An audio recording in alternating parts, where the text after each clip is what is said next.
Hello guys, നമസ്കാരം. ഏകദേശം ഓണം വരാറായി. ചെണ്ടുമല്ലിയൊക്കെ ഏകദേശം പൂത്തുലഞ്ഞു.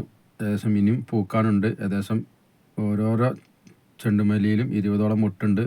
ഏകദേശം കുറച്ചൊക്കെ വിരിഞ്ഞു. ഏകദേശം 2 ദിവസം കൂടെ അത്താകുമ്പോഴത്തേന് ഏകദേശം നമുക്ക് വിരിഞ്ഞ് കിട്ടും. ചെണ്ടുമല്ലി കൃഷി ഞാൻ ഫസ്റ്റാണ് കൃഷി ചെയ്യുന്നത്. ഇപ്രാവശ്യം ഞാൻ 100 തൈയാണ് വാങ്ങിയത്. 100 തൈയാണ് ഇപ്രാവശ്യം വാങ്ങിയത്. ഏകദേശം 100 ഗ്രോ ബാഗിലും ഡ്രമ്മിലുമായിട്ടാണ് നട്ടത്. ഇപ്രാവശ്യം കാലാവസ്ഥ കുറച്ച് മോശമായിരുന്നു, നല്ല മഴയായിരുന്നു. പക്ഷേ എങ്കിലും നമ്മളെ ഗ്രോ ബാഗും ഡ്രമ്മിലും ആയതുകൊണ്ട് മഴ പെയ്യുമ്പോൾ അങ്ങോട്ടും ഇങ്ങോട്ടും മാറ്റി വെച്ച് ഏകദേശം നല്ല ഫ്ലവറായി കിട്ടി. 2 വെയിലൊക്കെ കിട്ടിയപ്പോൾ നല്ല ഫ്ലവറായി. ഏകദേശം നല്ല ചെണ്ടുമല്ലിയായിട്ട് വളർന്നു, നല്ല ഉയരമായിട്ട് സ്റ്റെപ്പായിട്ട് നിന്നു. ഇതിൽ റോസും മഞ്ഞയും മാത്രമാണ്. ഏകദേശം ഓരോരോ ഫ്ലവറും ഓരോരോ ഫ്ലവർ 100 ഗ്രാമോളം തൂക്കം വരുന്നുണ്ട്. ഏകദേശം 2-3 ഫ്ലവർ ഏകദേശം ആയിട്ടുള്ളൂ, ബാക്കിയൊന്നും ആയിക്കൊണ്ടിരിക്കണുള്ളൂ. ഏകദേശം നല്ല റൗണ്ടിലായിട്ട് നല്ല ഫ്ലവറായിട്ട് ഏകദേശം 100 ഗ്രാമോളം തൂക്കം വരുന്നുണ്ട്. ഇത് മഞ്ഞയാണ്, കണ്ടോ, 100 ഗ്രാമോളം തൂക്കം വരുന്നുണ്ട്. ഇപ്രാവശ്യം ഞാൻ 100 ഗ്രോ ബാഗിലാണ് നട്ടിരുന്നു. അതിലൊരു 65ഓളം ഞാൻ ഇതേ സ്റ്റേജിൽ ഞാൻ വിറ്റു.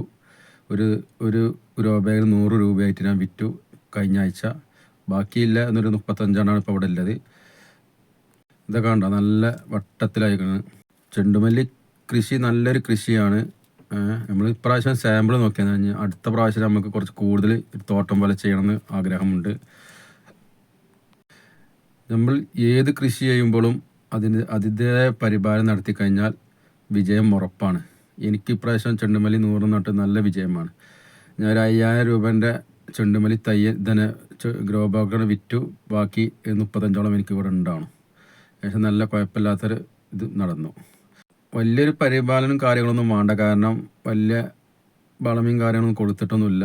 ഗ്രോ ബാഗിലില്ല വളം മാത്രം. പിന്നെ ലാസ്റ്റ് ഒരു പൊട്ടാഷ് ഇട്ട് കൊടുത്തു, അത്രേ ഉള്ളൂ. പിന്നെ ഇപ്പം നനക്കുന്നുണ്ട് നേരം. അപ്പോൾ നല്ല ഫ്ലവർ ആയിക്കണ്. ഏകദേശം നമുക്ക് ബാക്കിയുള്ളത് ഓണൊക്കെ ആകുമ്പോഴത്തേന് ഏകദേശം ഫുൾ